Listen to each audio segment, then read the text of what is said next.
Në fshatin Lozhan u zhvillua një aktivitet përkujtimor me rastin e 83 vjetorit të çlirimit të krajinës së Gorës dhe 84 vjetorit të krijimit të çetës partizane Goropar. Në këtë ceremoni morën pjesë përfaqësues të pushtetit vendor, veteran, familjar të dëshmorëve, si dhe banor të zonës, të cilët nderuan me respekt kontributin e luftëtarëve të kësaj treve në luftën antifashiste nacional çlirimtare. Gjatë aktivitetit u vendosën kurora me lule pranë memorialeve përkujtimore dhe u mbajtën fjalë përshëndetëse, ku u vlerësua roli i rëndësishëm që luajtën banorët e Gorës dhe Oparit në luftën për çlirimin e vendit.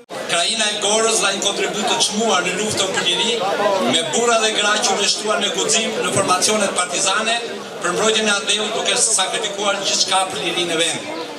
Gora ka nxjerrë nga gjeri vet trima luftar, patriotë e komandant. Ata i kanë dhënë emër Gorës dhe gjithë Shqipërisë. Nder në vite Gorës dhe gorarve, ajo mburret me bijtë e saj, Teki Kolaneci, Shaban Zereci, Shahin Matraku, Kajo Babjeji, Ismail Dërdusha, Malkës Varishti, Nën Pashako e shumë të tjerë. Gora i dha lançit mbi 1500 luftëtarë që mbushën njësitë partizane e luftuan brenda dhe jashtë vendit. Nga kjo luftë ranë në fushën e betejës 130 bij dhe bija. U plagosën mbi 250 vete, qindra të tjerë u burgosën, masakruan dhe internuan.